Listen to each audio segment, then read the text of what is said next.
கோயம்புத்தூருடைய வளர்ச்சிக்கு எதிராக திமுக இருந்திருக்கிறார். அவங்களுக்கு தெரியும் இன்னைக்கு ஏடிஎம்கேவை பொறுத்த வரைக்கும் கம்மியான வாக்கு வங்கி இருந்தனால இன்னைக்கு திமுக ஜெயிச்சிருக்கிறாங்க. அதனால இந்த வெற்றி என்பது திமுகவுக்கு நிரந்தரம் கிடையாது.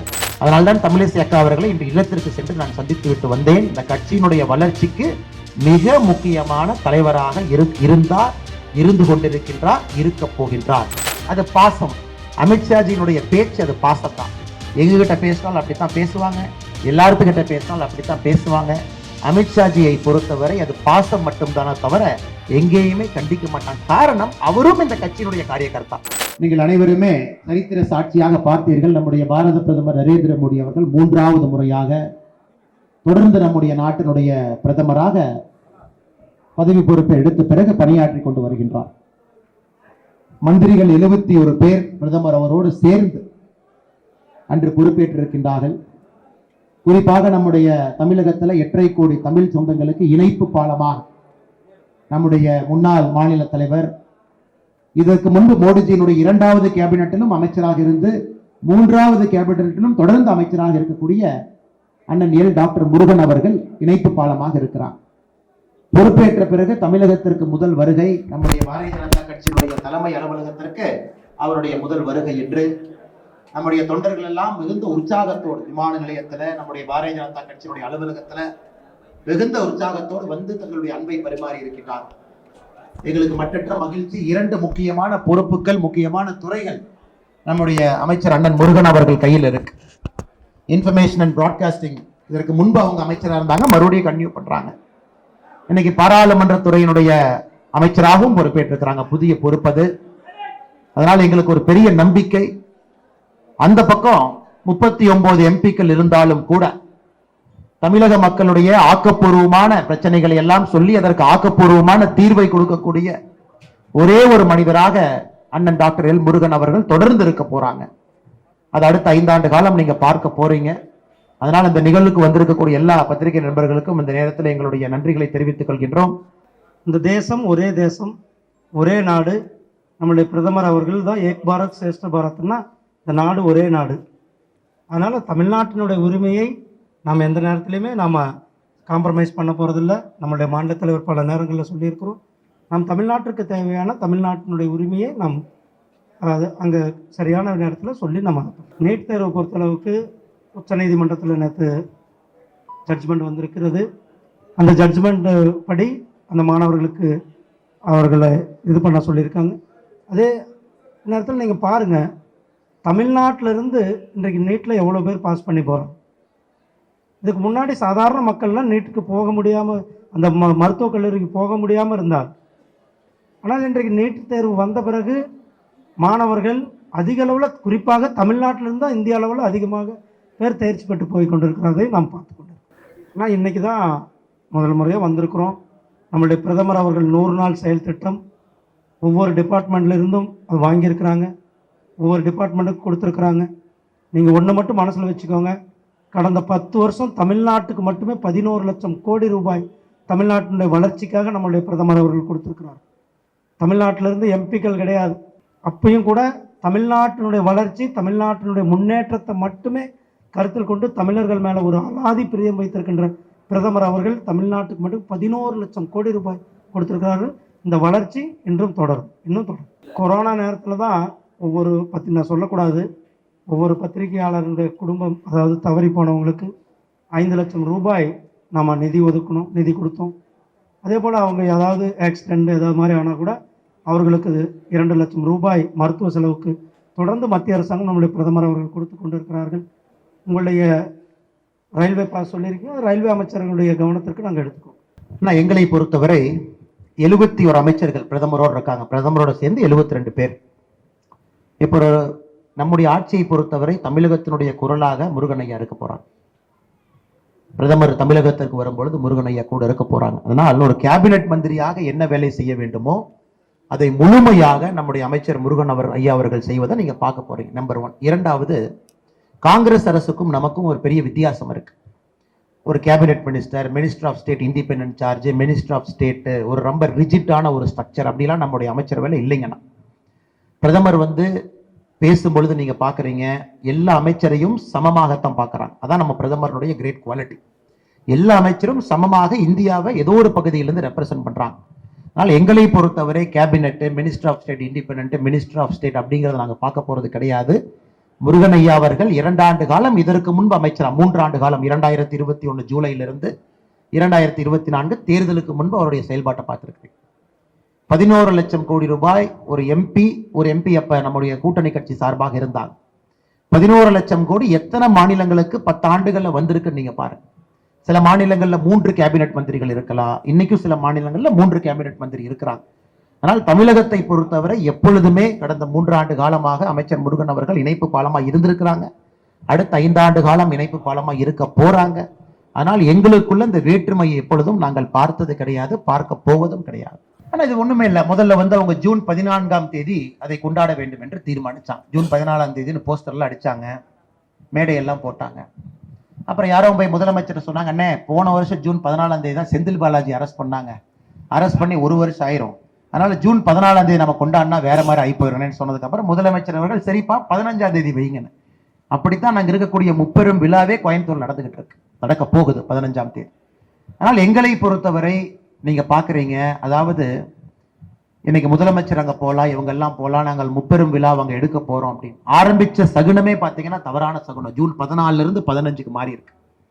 கோயம்புத்தூர் நகரத்தினுடைய வளர்ச்சி, அந்த பகுதியினுடைய வளர்ச்சியை நசுக்குனதே திமுக தான். அதை நம்ம தொடர்ந்து பிரச்சாரத்துல பேசணும், ஆதாரப்பூர்வ அடிப்படையில பேசணும், மின்சார கட்டணத்திலிருந்து பல விஷயங்களை பேசணும்.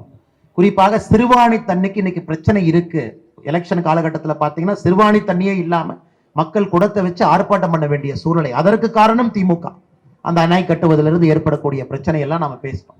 அதனால கோயம்புத்தூர் மக்களுக்கு தெரியும், கோயம்புத்தூருடைய வளர்ச்சிக்கு எதிராக திமுக இருந்திருக்கிறாங்க. அவங்களுக்கு தெரியும் இன்னைக்கு ஏடிஎம்கேவை பொறுத்த வரைக்கும் கம்மியான வாக்கு வாங்கி இருந்தனால இன்னைக்கு திமுக ஜெயிச்சிருக்கிறாங்க. அதனால இந்த வெற்றி என்பது திமுகவுக்கு நிரந்தரம் கிடையாது. 2026 சட்டமன்றத்தில் பார்ப்பீங்க, பாரதிய ஜனதா கட்சி எங்களுடைய கூட்டணி கோயம்புத்தூர் மாவட்டத்தில் இருக்கக்கூடிய 6 காரும் நாங்கள் அதை மக்களிடம் கைப்பற்றுவோம், அன்போடு அதை கைப்பற்றுவோம், மக்கள் எங்களுக்கு அதை கொடுப்பாங்க அப்படிங்கிற நம்பிக்கை இருக்கு. அதுவரை இவங்க அந்த விழாலாம் எடுத்துக்கலாம். அது ஒரு தற்காலிக கொண்டாட்டமாகத்தான் நான் பார்க்கிறேன். எங்களை பொறுத்தவரை இது ஈரோட்டில் நடந்த இடைத்தேர்தல் போல் இருக்கக்கூடாது என்பது எங்களுடைய வேண்டுகோள், தேர்தல் ஆணையத்துக்கும் கூட.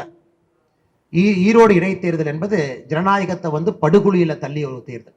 பட்டி அடைத்து ஒரு அமைச்சரும் ஒரு தெருவு எடுத்துக்கிட்டு அது மக்களை விலைக்கு வாங்கி ஆட்டுப்பட்டியை போல் அந்த தேர்தல் நடந்துச்சு. எங்களுக்கு நிச்சயமாக தேர்தல் நடந்த விதம் எங்களுக்கு நிச்சயமாக அது நம்பிக்கை அளிக்கவில்லை.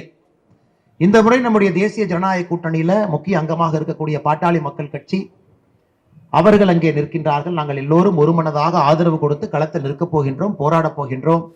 அதனால் தேர்தல் ஆணையம் மிக கடுமையாக இந்த தேர்தலை நடத்தணும். தமிழ்நாட்டில் பை எலெக்ஷன்னாவே பணம் ஆறாக போகும் என்பதை, குறிப்பாக விக்கிரவாண்டி இடைத்தேர்தல் அது பொய்யாக்க வேண்டும் என்பது எங்களுடைய ஆசை. அதனால் எலெக்ஷன் கமிஷன், குறிப்பாக மாநிலத்தினுடைய தேர்தல் ஆணையம், ஏன்னா உங்களுக்கு பார்த்தீங்கன்னா இது முழுவதுமாக மாநில தேர்தல் ஆணையம் நடத்துறது, அதே கலெக்டர் இருப்பாங்க, அதே எஸ்பி இருப்பாங்க, இதை நேர்மையாக நடத்த வேண்டும் என்பது எங்களுடைய நோக்கம், எண்ணம். அதனால பொறுத்திருந்து பார்ப்பங்கன்னா. ஆனா ஒரு தேர்தலுமே வெற்றிக்காக நாங்கள் போகக்கூடிய தேர்தல் தான். இதற்கு முன்பு பாட்டாளி மக்கள் கட்சி அங்க நல்ல ஓட்டு வாங்கி இருக்கிறாங்க. 2024 பாராளுமன்ற தேர்தல் எங்கள் கூட்டணியும் நல்ல வாக்கு வாங்கி இருக்கிறோம். நீங்க பாத்தீங்கன்னா எல்லா தலைவர்களும் சேர்ந்து எடுத்த முடிவு. நீங்க அந்த அறிக்கையை படிச்சீங்களான்னு தெரியல நண்பர் அவர். எல்லா தலைவர்களும் ஒன்றாக பேசி இந்த கூட்டணி எவ்வளவு பலமா இருக்கு அப்படிங்கிறது அந்த தேர்தல் அறிக்கையிலே நீங்க பார்த்திருப்பீங்க. எல்லா தலைவர்களும் பேசி, எல்லா தலைவர்களும் முடிவு செய்து, கடைசியாக எங்களுடைய தேசிய தலைவர் திரு JP நட்டாஜி அவர்களிடம், உள்துறை அமைச்சர் அமித்ஷாஜி அவர்களிடம் தொலைபேசியில் இன்று காலை பேசி, அதன் பிறகு பாட்டாளி மக்கள் கட்சி நிற்க வேண்டும் என்று ஒரு மனதாக முடிவு செய்து அவங்க நிற்கிறாங்க. இந்த கூட்டணி வருகின்ற காலத்துல இன்னும் பெரிதாவதற்கு விக்கிரவாண்டி இடைத்தேர்தலில் எப்படி இந்த கூட்டணி பாட்டாளி மக்கள் கட்சியை நாங்கள் முன்னிறுத்தி இருக்கின்றோம் என்பதே உங்களுக்கு ஒரு அரசியல் இலக்கணம். அதனால் நிச்சயமாக வெற்றி பெறுவோம் என்கின்ற நம்பிக்கை இருக்கு. காரணம், பல காரணங்கள். இப்ப 40 ஜெயிச்சிருக்கலாம். அதே இது இடைத்தேர்தல் பிரதிபலிக்குமா? ஒத்துக்கிறேன். இடைத்தேர்தல் 86% இந்தியால ஆளுங்கட்சி தான் ஜெயிச்சிருக்காங்க. சரித்திரத்தை எடுத்து பார்த்தீங்கன்னா 86% ஆளுங்கட்சிக்கு சாதகமா இருக்கு. ஆனா எப்பொழுதுமே அரசியல்ல மாற்றம் எப்பொழுது வேண்டுமானாலும் நடக்கலாம். அதனால் நாங்கள் நம்பிக்கையோடு போராட போகின்றோம். அமைச்சர்கள் எடுத்த இந்த பொறுப்பு, நீங்க செலவு பண்ணுங்க, இதை பண்ணுங்க, இதான் இடைத்தேர்தல் எப்பொழுதுமே நடக்கக்கூடிய ஆளும் கட்சியினுடைய யுக்தி. பணத்தை செலவு பண்ணக்கூடிய அமைச்சர்களை போட்டு தெருவா நீங்க எடுத்துங்க. ஈரோடு பை எலெக்ஷன் நீங்க பார்த்தீங்க, நாங்களும் பார்த்தோம். எங்களை பொறுத்தவரை மக்களை நம்பி செல்லுகின்றோம். மக்கள் நிச்சயமாக நல்ல முடிவு கொடுப்பார்கள். இன்னைக்கு தமிழக மக்களுடைய ஏக்க நிலையை விக்கிரவாண்டி இடைத்தேர்தல் பிரதிபலிக்கும் என்கின்ற முழு நம்பிக்கை இருக்கு. பாட்டாளி மக்கள் கட்சி நின்றாலும் அங்கே பாரதிய ஜனதா கட்சி நிற்பதாகத்தான் எங்கள் வேலை இருக்கும். எங்க கட்சியில் நிறைய பேர் ஆசைப்பட்டாங்க, மூத்த தலைவர்கள் இருக்காங்க, நிற்க வேண்டும் என்று. அவங்களையும் நம்ம சமாதானப்படுத்தியிருக்கோம். பாட்டாளி மக்கள் கட்சி நிற்கணும், அது கூட்டணியினுடைய தர்மம், பேசி முடிவெடுத்திருக்கோம்னு. நீங்க நாளைக்கு பாரதிய ஜனதா கட்சியினுடைய தேர்தல் பணிக்குழு பார்ப்பீங்க. கூட்டணி கட்சி நின்றாலும் பாரதிய ஜனதா கட்சி தனியாக ஒரு தேர்தல் பணிக்குழு போட்டு முழுமையாக இந்த கூட்டணி கட்சியினுடைய வெற்றிக்காக நாங்கள் பாடுபட போகின்றோம். பாட்டாளி மக்கள் கட்சி பல முறை அங்க நின்றுக்கிறாங்க. பாரதிய ஜனதா கட்சி நாங்களும் வேறு வேறு காலகட்டத்தில் நின்றிருக்கோம். ஒரு கூட்டணியாக நிற்கும் பொழுது ஈகோக்கு இடம் இல்லைங்கன்னா, முழுவதுமாக இணைந்து ஒருத்தரோட நிக்கணும் அப்படிங்கிறது. அது இந்த கூட்டணி பார்த்தீங்கன்னா திமுக போன்று 10 ஆண்டுகள் 15 ஆண்டுகள் அந்த கூட்டணி இல்லை. முதல் எலெக்ஷனை நாங்கள் சந்தித்திருப்பது 2024. இந்த கூட்டணியத்தை கண்ணியமாக இதை காப்பாற்றி 2026 வரை இதை மேம்படுத்த வேண்டிய பொறுப்பு எல்லா தலைவர்களுக்கும் இருக்கு. அதனால் இந்த முறை பாட்டாளி மக்கள் கட்சி நிற்க வேண்டும் என்று ஏகமனதாக அனைவரும் சேர்ந்து முடிவெடுத்திருக்கின்றோம். வருகின்ற காலத்தில் ஒரு டெமோக்ராட்டிக் ஸ்பிரிட், ஒரு ஜனநாயக மரபுல இந்த தேசிய ஜனநாயக கூட்டணி தமிழ்நாட்டில் செயல்படுங்கண்ணா. இது இல்லை, நீங்க காலையில இருந்து செய்தி நிறைய போடுறீங்கன்னா மோடிஜி அவர்கள் தமிழகத்திற்கு வர்றாங்கன்னு. இதை அதிகாரப்பூர்வமாக ஒரு கட்சியின் சார்பாக நான் அறிவித்தால் சரியாக இருக்காது. நாளைக்கு உங்களுக்கு அதிகாரப்பூர்வமான அறிவிப்பு வரும். 2024 ஜனவரி 2ஆம் தேதி முதல் விசிட் தமிழ்நாட்டுக்கு. அதே போல கேபினெட் இப்பதான் செட்டில் ஆயிருக்கு. மோடிஜி அவர்கள் G7 மாநாடு இட்டலி போயிட்டு வர்றாங்க. வந்த பிறகு உள்நாட்டுக்குள்ள நடக்கக்கூடிய ஒரு முக்கியமான நிகழ்வும் நம்ம ஊருக்கு வர்றதுக்கான வாய்ப்புகள் அதிகமா இருக்கு. அதிகாரப்பூர்வமா மாநில அரசு சொல்லுவாங்க, அதால் முறை. கட்சியின் சார்பாக நாங்க சொன்னது தவறா போயிரும். அதனால் நாங்கள் மிகுந்த சந்தோஷத்தோடு இருக்கின்றோம். வெகு விரைவில் பாரத பிரதமர் மோடி அவருடைய வருகை தமிழ்நாட்டுக்கு இருக்கும் என்பதிலே பெரும் மகிழ்ச்சியோடு காத்து கொண்டிருக்கின்றோம். மம்தா பானர்ஜி அம்மா அவர்கள், நான் லைட் ஆஃப் பண்ணிக்கிறேன், குறிப்பாக மோடிஜி அவர்கள் பதவி இருக்கிற நாளைக்கு நான் லைட் ஆஃப் பண்ணி இது இருண்டு போனதை நான் காட்ட போறேன், இவர்கள் ஜனநாயக முறையிலே தேர்தலை வெல்லவில்லை அப்படின்னு மம்தா பானர்ஜி அவங்க ஸ்டேட்மெண்ட் கொடுத்தாங்க. நீங்க பார்த்தீங்க, நாங்க எல்லாரும் பார்த்தோம். ஆனா அதே இடத்துல காங்கிரஸ் கட்சியினுடைய தலைவராக இருக்கக்கூடிய மல்லிகார்ஜுன் கார்கே அவர்கள் நம்முடைய மோடி ஐயாவுடைய பதவியேற்பு விழா, முருகன் ஐயாவுடைய பதவியேற்பு விழாவுக்கு மல்லிகார்ஜுன கார்கே அவங்க அந்த பதவியேற்பு விழாவுக்கு வந்தாங்க.